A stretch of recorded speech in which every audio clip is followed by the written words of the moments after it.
પાડોશીઓને પ્રસાદમાં ઝેરની ગોળીઓ આપી હત્યાનો પ્રયાસ કરવાના ગુનામાં પાડોશી મહિલાને ઉત્તરાયણ પોલીસે ઝડપી પાડી છે.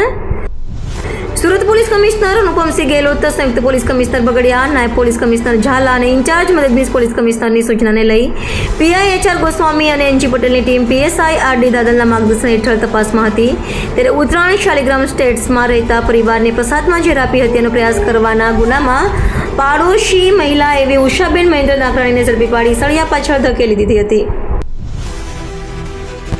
સુરત શહેરના ઉત્તરાયણ પોલીસ સ્ટેશન હદ વિસ્તારના શાલિગ્રામ સ્ટેટસ એપાર્ટમેન્ટ ખાતે રહેતા ગોરધનભાઈ વશરામભાઈ ડોંડા કે જે પોતાના પરિવાર સાથે રહે છે, એમની સાથે તારીખ 10/4/2026ના રોજ જે બનાવ બનેલો છે એ બનાવની એ રીતની હકીકત છે કે ગોરધનભાઈ જે પોતાના ફ્લેટની નીચે જે એમના મિત્રો સાથે બેઠા હોય છે, ત્યારબાદ એ બપોર બાદ પોતાના ઘરે આવે છે. તો એમના ઘરે જ્યારે આવે છે તો એમના જે એપાર્ટમેન્ટ જે છે એના દરવાજે જે લોખંડની ગ્રીલ છે અને લાકડાનો દરવાજો, આ બંને વચ્ચેના ભાગમાં એક ટ્રાન્સપરન્ટ જે પ્લાસ્ટિકની પોલિથીનની બેગ હોય છે, જે બેગની અંદર એક પીળા કલરનો લાડવો અને બીજો ચૂરમું જે બનાવેલો લાડવો હોય છે એ ત્યાં પડેલો હોય છે. એટલે ગોરધનભાઈને એવું થાય છે કે આ જે કોઈ પ્રસાદી છે એ પોતાના ઘરની બહાર મૂકી ગયું છે અને પોતાના ઘર માટેની આ પ્રસાદી છે.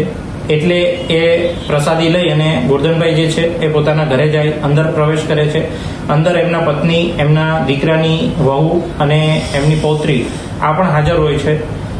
એમાં ગોરધનભાઈ જે છે આ પ્રસાદી જે છે એની અંદરથી થોડો જે પ્રસાદી છે એ ગ્રહણ કરે છે અને એમના દીકરાની વહુ પણ જે છે એ આ પ્રસાદી થોડી લે છે. એમના ગોરધનભાઈના ધર્મપત્ની અને એમની પૌત્રી જે છે આ પ્રસાદી લેતા નથી. હવે આ પ્રસાદી લીધા બાદ ગોરધનભાઈ જે છે એ ફરીવાર પોતાના મિત્રો સાથે બેસવા માટે નીચે ચાલ્યા જાય છે. થોડીવાર પછી એમની તબિયત જે છે એ બગડે છે અને એમને એ બેભાન અવસ્થામાં હોય છે. એટલે એમના મિત્રો જે છે તાત્કાલિક સુરતની જે ખાનગી હોસ્પિટલ છે એમના ખાતે એમને લઈ જવામાં આવે છે અને પરિવારને આ બાબતની જાણ કરવામાં આવે છે. થોડા સમય બાદ એમના દીકરાની જે વહુ છે એમને પણ આ પ્રસાદી લીધી હોવાથી એમની પણ હાલત જે છે એ બગડે છે અને એમને પણ એ જ રીતે ખાનગી હોસ્પિટલ ખાતે સારવાર માટે ખસેડવામાં આવે છે. ત્યારબાદ એમના દીકરાની વહુ જે છે એની સારવાર બાદ એમને રજા જે આપી દેવામાં આવે છે અને એમાં પ્રાથમિક તબક્કે એનું થોડું નિવેદન લેતા એવું જાણ થાય છે કે આ રીતની કોઈ પ્રસાદી એમણે લીધેલી હોય છે. ત્યારબાદ ગોરધનભાઈ જે છે એમની જે તબિયત જે છે એ સ્થિર થતા એમને પણ જ્યારે હોસ્પિટલમાંથી રજા આપવામાં આવે છે અને આ બાબતે જ્યારે એમના પરિવાર સાથે ચર્ચા કરી અને જ્યારે એમનું નિવેદન લેવામાં આવે છે ત્યારે એમને આખી વિગતવારની જે હકીકત છે એ સામે આવે છે કે એમણે જે પ્રસાદી પોતાના ઘરની અંદર લઈ ગયા એ પ્રસાદીના લાડવાની અંદર કોઈ એવું તત્વ હતું કે જેના લીધે આ જે છે એ એમની સાથે જે છે એમની તબિયત આ રીતની ખરાબ થાય છે.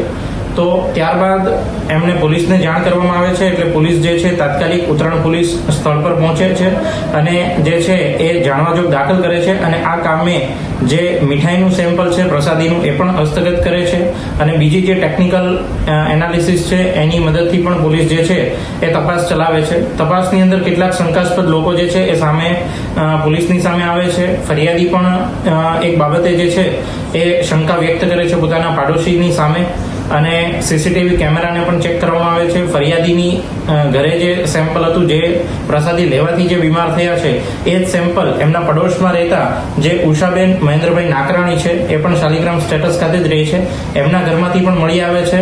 આ શંકાસ્પદ વસ્તુ છે એટલે એ નમૂનો પણ એફએસએલ ખાતે જે છે એ સેમ્પલિંગ માટે જે છે મોકલવામાં આવે છે. ત્યારબાદ આ કામે જે ઉષાબેનનું નિવેદન લેવામાં આવે છે તો એ પૂછપરછની અંદર એ પોતાની આ જે ગુનો છે એ સ્વીકાર કરે છે. એમાં આ કરવા પાછળનું કારણ એવું છે કે એમની જે દીકરી છે એમણે થોડા સમય પહેલા જે પ્રેમ લગ્ન કરી લીધા હોય તો એમનું એવું માનવું હતું કે આ જે સામેનો જે પરિવાર છે, જે ફરિયાદીનો પરિવાર, એમનો આમની પાછળ હાથ છે અને એમનું મન દુઃખ રાખી અને એમણે જે છે એ આ પ્રસાદીના જે લાડવા હતા એની અંદર જે ઊંઘની જે ગોળીઓ છે એ ભેળવી અને એમના જે ફરિયાદી છે એમના ઘરના દરવાજા આગળ મૂકેલ હતી. તો આ કાપે અત્યારે જે આરોપી છે એમના પાડોશી છે ઉષાબેન મહેન્દ્રભાઈ નાકરાણી, એમની કાયદેસરની કાર્યવાહી છે એમની સામે કરવામાં આવી રહેલ છે અને જે ઉત્તરાયણ પોલીસે જે છે એ તાત્કાલિક આ ગુનાના કામે પોતાના તપાસની ટીમ છે એને એક્ટિવ કરી અને આ ગુનાનો જે છે એ ભેદ અત્યારે ઉકેલી નાખેલો છે.